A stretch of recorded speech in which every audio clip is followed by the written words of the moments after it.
So let's start today. Happy Wednesday, everybody. Thank you for joining us. We're going to talk today about Google Forms. I had quite a few emails coming in about how to do Google Forms for parent-teacher conferences and scheduling those, and the ability to remotely remove or automatically remove choices as people select them. And so we're going to go through that process on how to do that.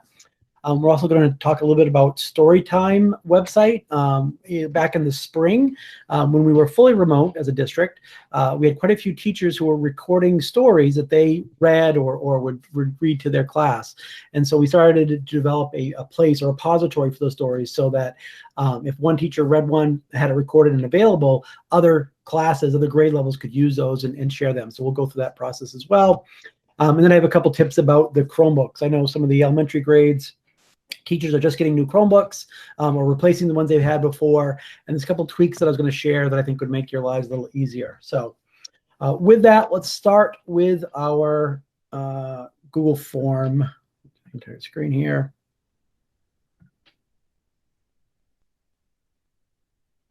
Okay, so what we're going to talk about right now is this is going to be how do I make a Google form that has slots that parents say could sign up and say, okay, I want this slot from a certain time, and then it would remove that for other parents that are also filling that out. And so you can kind of pre-organize that.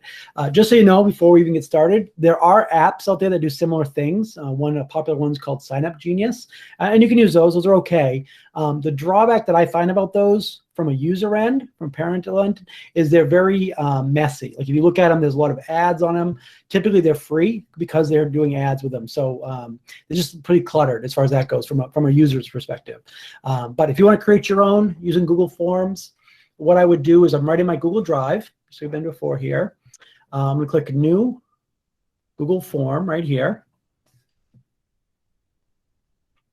So here's a new blank one. We'll call this conferences.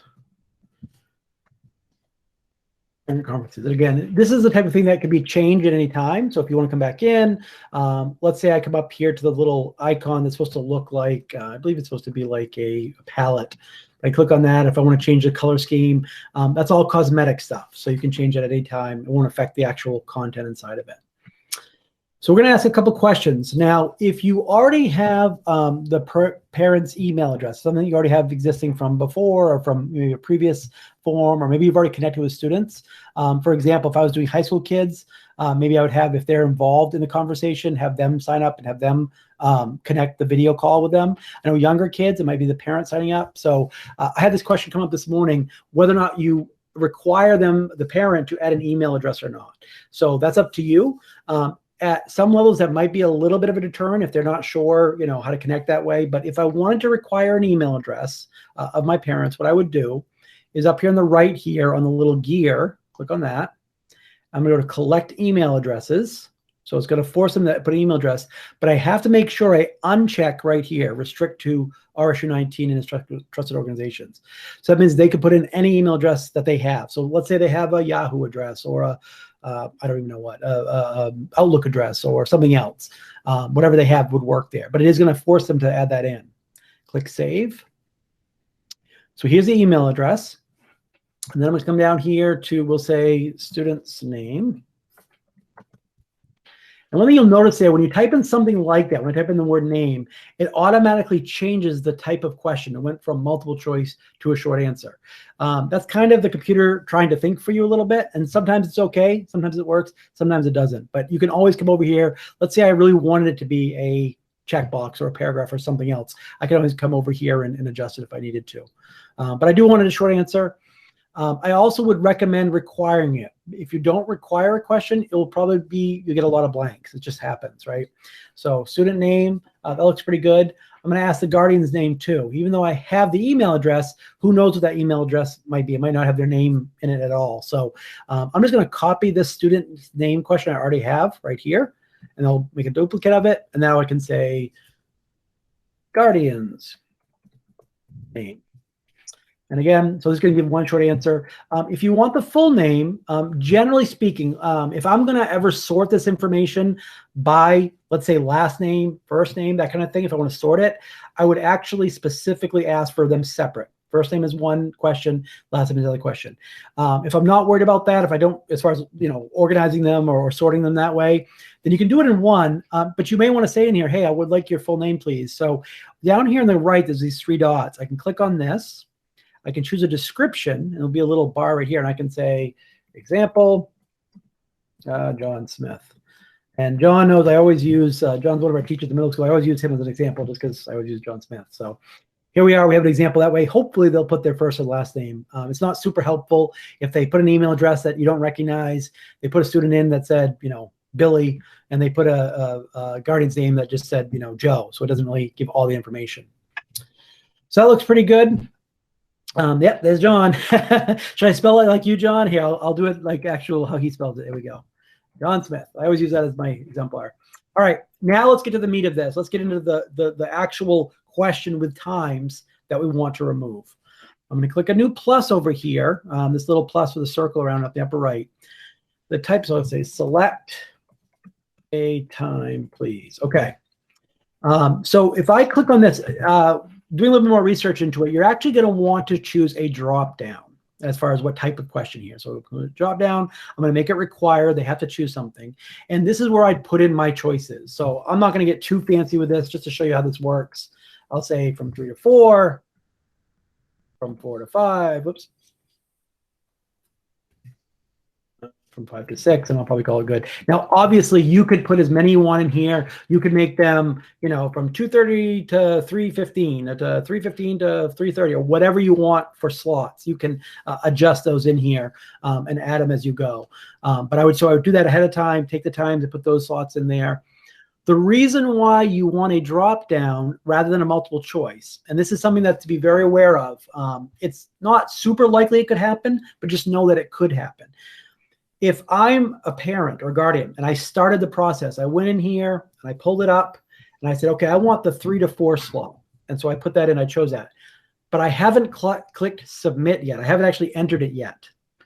During that time, if another parent pulled it up on their own and went in and they chose the 3 to 4 slot and they clicked submit, because they submitted it during the same time while I have it up and I haven't clicked submit yet, it's still going to be in my list and I'm going to click submit. So it's possible that you could have 2 people choose the same time. Now that kind of defeats the purpose. However, I don't think one is super likely. What that means is somebody has to go through the process, not click submit, just leave it there for a while. Somebody else does it in the meantime, and then they click submit. So if that comes up, I guess theoretically it could. I think it's one of those things that's not super likely, but it's just possible. I want you to know about that. So, because until they click submit, you don't know what they've chose, right? You don't know what they've selected. All right, so this looks pretty good. Now we're going to add the Choice Eliminator add-on. Okay, that's what's going to make it the ability to be able to eliminate choices after they've been selected. Up here in the upper right, there's a little 3 dots again. Those little, sometimes you hear it called the snowman menu. I've heard that before, but the little 3 dots. I'm going to go down to add-ons right here. I think I mentioned this before, but pretty much everything in Google has add-ons. You know, slides, docs, sheets, you know, all that kind of stuff has these little add-ons. What they are they're little programs, little kind of sub-programs that add functionality to the overall thing. So, for example, Google Forms has a bunch of add-ons. Look at, there's all kinds of them in here. Pretty much everything does. And if I click up here in the upper left, there's all kinds of topics, all kinds of categories. I can search by, here's the ones that work with Google Drive, Gmail, Calendar, Docs, etc. Okay, so we can get lost in that. We're going to worry about that right now. Should be muted here. Oops, I got somebody audio up. There we go. All right. So I'm going to search for choice. Now, there's actually 2 of them. Somebody here. But somebody's got their audio on. Oh, there we go. Got it. Okay. So I'm going to search for choice. There's actually 2. It's by the same developer. There's Choice Eliminator Lite and Choice Eliminator 2. Roughly speaking, if all you're looking for is to remove a single choice, I'm just going to use the Lite version. It works fine. I noticed that the Choice Eliminator 2 had a couple more features in it, but again, most 99% of the time, you're not going to need it, so I wouldn't even worry about it. There are some other ones in here too, and just realize that anybody pretty much can create an add-on. I could, go on and code it, and you could create an add-on and put it out there. That doesn't mean it's good. It means it's available. So it's worth looking at. Like I can look on here. I'll see some of the reviews down here.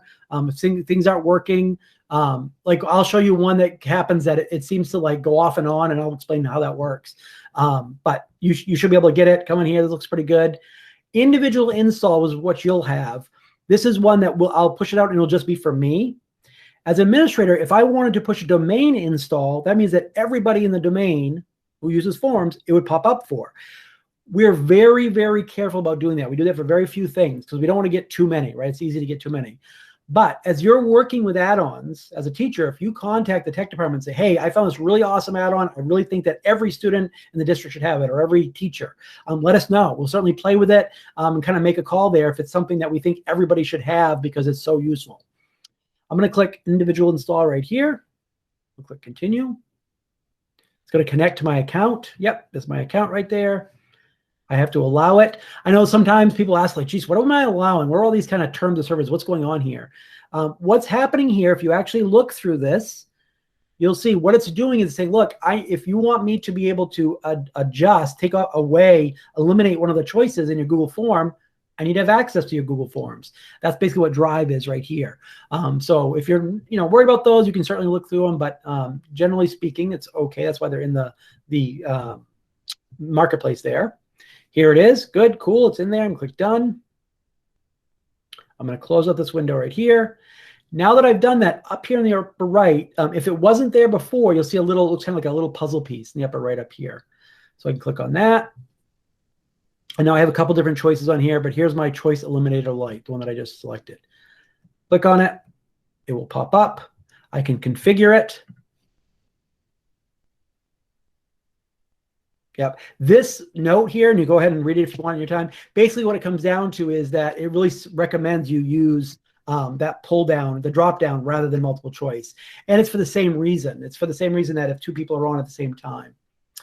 So over here on the right, if I had different questions that I wanted to be able to eliminate, not just one, in this case, we only have one question, select a time, please. But if I had 2 or 3 different questions in my form, I could do multiples on here. In this one, we're just doing select a time, and we're just saying eliminate the choices after they've been selected. That's all we're doing in this one. So I've selected that, select a time. I'm going to exit out. Now it's ready to go. Now, if I want to share this with parents or guardians, what I'm going to do here, a couple different ways, but I'm going to click on the eyeball in the upper right. That's my preview mode. But this is the link that I would give parents right here. I could copy that and I could email that to them, or however you get it to them, maybe in Google Classroom for their students, or whatever you want to do. They would fill this in. So I'm going to say, yep, I'm going to fill this in for me. Okay, select a time, please. So if this is on my screen right now and I've got this up like this, and I clicked on it, but I haven't actually submitted yet. Right now, if somebody else, another parent, say, jumped on and they did the whole process and they chose 3 to 4, obviously the selection's already still there, right? So it's still able to be there. So if I click submit, that's what I mentioned. That's the possible time that could be a duplicate. But generally speaking, it won't. If I click submit right now, okay, so it will take a second, not too long, but it'll take a second for it to be gone. So if I notice down here right now, if you guys can see that, but that choice now, because it's been selected, is gone. So if somebody else comes in, the next person comes to the same link. It could be the same link. It just is after that person's been submitted. If they come back in here, you notice how they no longer have that selection as an option. And that's pretty much it. Any questions in the chat? And it can be about this, or it can be about any other topics as we're going forward. I do have my chat up over here, so if you see me looking over, that's what I'm doing. All right, I'm gonna move on. I don't see anything. Yep, you got it, Bill, no problem. The other thing I wanted to share today, 2 other kind of pieces. The one, I'll do the Chromebook one first. So those of you who've been receiving the new Chromebooks, they're very nice. They're really high-end, really high-level Chromebooks. I've seen teachers using them. They're fantastic. The default setting for the touchpad, I noticed a couple teachers having problems. It's really slow. And what I mean by that is you can choose how fast your cursor goes across the screen.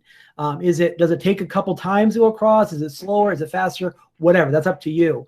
But how you do that, if you go into the settings, now in a Chromebook, the settings is going to be down here in the bottom right. If you click on that, and there's a little gear there, you click on that to go to settings, you can search for touchpad, and right here where it says touchpad speed, you can drag that over to faster or slower. So far, there's a couple teachers who were having issues. They thought their touchpad was broken. All it was by default, it was set down to be slow. I don't know why, just that's where it came with. So you can go in there, you can drag it all the way to as fast or as slow as you want it. That made a big difference. The other question that came up too is a couple of people have commented on like how big my cursor is here. And I purposely use a big cursor on this computer because when I do video conferences like this, when I'm explaining to people, it's a lot easier for people to see. But if you want that type of thing, if you're looking for that for your students, so it's easier for them to follow along if you're showing them something, you can adjust that obviously as a slider, but you can also go to customcursor.com, I believe it was. So this is a browser extension. So this is something I mentioned, early in the year, but I'm just going to revisit it again. Now, not only can you change the size of it, they have a bunch of just fun, colorful, obviously, cursors, and a lot of them are themed by cartoon characters or maybe, Halloween ones or whatever.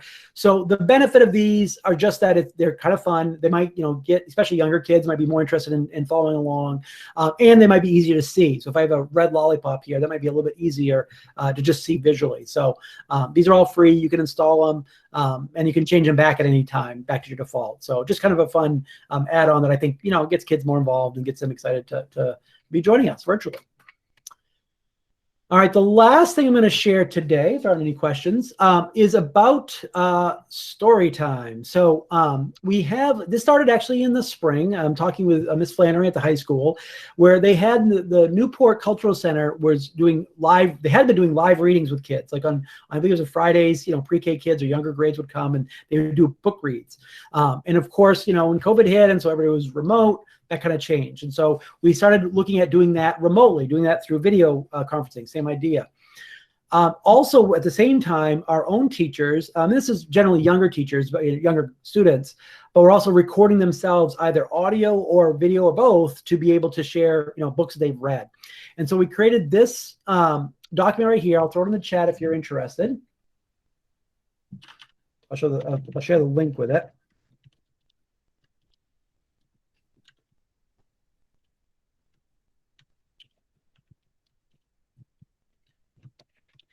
And so right now, what's happening is the plan is to be a repository of different recordings that people have created that other teachers can reference. So for example, if you're a first grade teacher and you have a certain story, I grabbed one today. So this is one that I believe all first graders have to use as a storybook. We're going to work on having, certainly teachers are reading these, but also high school students with Miss Neal's drama class of doing a reading of these books and then sharing them here so that other students can access them. So we don't have, the same books being read 10 times. We have a couple good variations of them that other people can access. One question that's come up, of course, is the idea of copyright. Like, is that a concern? We researched it at the time as far as how that works. If you're doing a live reading, like an author's read, and you're not worried about, you're not recording it so that to be shared that way, you can actually do a public reading virtually. That works. There's no copyright issues there. In this situation, because we're inside the domain, this is not truly public. You have to have an rsu19.net account to be able to access this. That means that it's inside of a closed domain, and also two, there has to be a verifiable educational purpose, which of course there would be. So both of those basically take care of the copyright concerns, and so it makes it totally legal for us to record books, share them internally in our district, and then share them from school to school. So if you're interested in reading a book, please let me know. I'm sure the more that we have, the better. We are going to have, like I mentioned, some of the drama students at the high school level start taking that on and start going through that process and recording and having those available. But we'll store those here so that students and teachers can be able to come here and see them and share them and use them as needed. So Ashley asked a question here. To give multiple times, multiple days, most effective during question. Oh, okay. So, okay, great. Ashley, okay, I did make sure I understand the question. So Ashley asked a question about maybe you had 2 different days, so you want different times for each day, but you want to make sure it's required. So here's a way around that. So let's say I'll say this one's for Thursday. And I'm going to copy this entire question. I'm going to say this one's for Friday.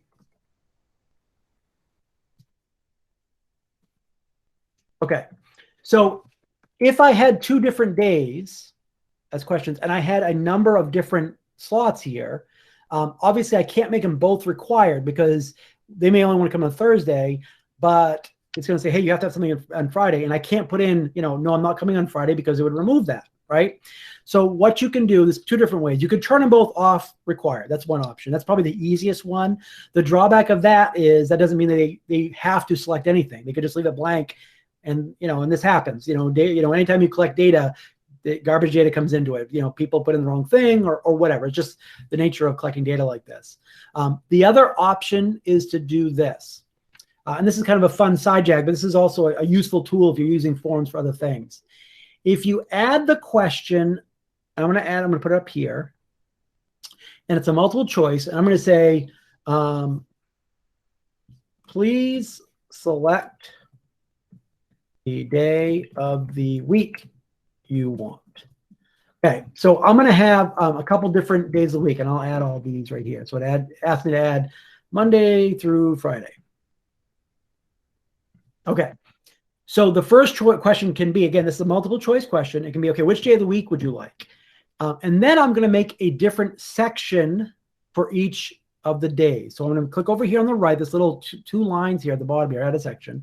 So this section might be Monday. And this section down here is going to be Tuesday. And obviously I could keep going. I'm just going to slide this up here. So that I've got Monday selection. And I've got Tuesday selection. I could keep going for Wednesday, Thursday, Friday, and so forth.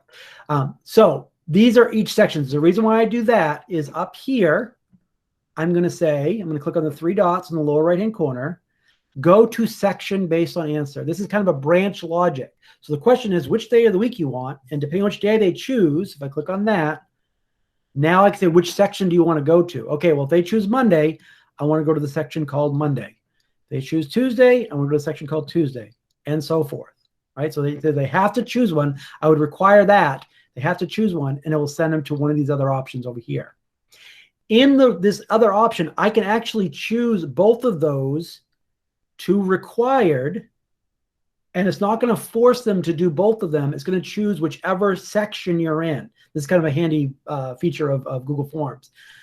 But at the end of this section here, let's say they chose Monday, so they chose which one they wanted. When they're done, we don't want them to move on, continue the next session to Tuesday. We want them to submit. Right down here, submit the form. They're all done. So at the bottom of each day, I'm going to choose submit form. And then down here, I'm going to choose, it's already submit form down at the bottom of this one. So let's follow the logic here. I'm coming down. I ask the student's name, guardian's name. I choose the day of the week. If I chose Monday, it's going to jump to the section on Monday. When I'm done this question here, it's going to directly to submit the form at the very end. It's going to skip all this other stuff. So let's see what that looks like in action. Click up here, put in our email address, type that in. I'm going to turn our student's name. So this one is going to be Caden. Guardian's name is Kern. They're going to choose Monday. It's going to jump them to Monday. And again, the same type of things. I don't know if I turned on, I don't remember if I turned on, that's going to remove that one. I think I did. But now if I click submit, it should remove it from over here if I turned that on. I don't remember if I did. I may not have turned it on in the extension. Oh, I did. I did turn it on. There it is. Did that work, Ashley? Kern, that works. So I just want to make sure. Sorry, it's just easier for me to talk than type. Yeah, please. I knew you'd have a faster way of doing that. Thank you. So then when we do the choice eliminator, do I need to do that for each question? Yep. Okay, awesome. Yep. You just click on each question, go up to the app up here, click on it, and go through that. Because all you're doing, because let's say you had another question that you didn't want to eliminate stuff from it, like a question after that, it doesn't know which ones you want to or which ones don't. You have to tell each one. Okay, awesome. And then can you just show me, so where I want him to submit afterwards, that would be on the day selection, not on the time selection? You're going to do your multiple choice question first. They're going to have to choose which day. That will send them to this section here, whichever day that is, and that's what your time's going to be inside of that. Okay. Does it matter if that one's multiple choice or drop down, the day one? No, good question. I see what you're saying. This one has to be multiple choice because multiple choice is the only way where you can choose to go to section based on answer. Perfect. That's where I was messing up. Thank you. Yeah. This one can be a pull down. And the other thing too, I'll just share here, like if this one's required and if each of these go to a single place, that means it won't just skip on to the next one. So you don't have to even worry about this right here. So Monday, Tuesday, Wednesday, Thursday, Friday, whatever. So they all have to go somewhere. Yep. How do you go back to make sure you turn on the choice eliminator? If you click on it, one thing that I had issues with earlier, and again, maybe that was the other option of it, but if you have a situation where you come to it, you click on this, and you click on choice eliminator, the little puzzle piece up here, and it's not giving you the ability to configure it. What I found is I had to uninstall it and reinstall it, and it worked fine. I don't know why. Just want to say kind of like turn it off and turn it back on again. So same idea there. So if you do have an issue there, how you do that, it's the same process in reverse, where I'm going to click on the 3 dots, go to add-ons, find the one that I have, I'll search for choice eliminator. There it is. If I click on it, I can uninstall it just as easy. Click uninstall, give it a second, click install, and just go through that same process again.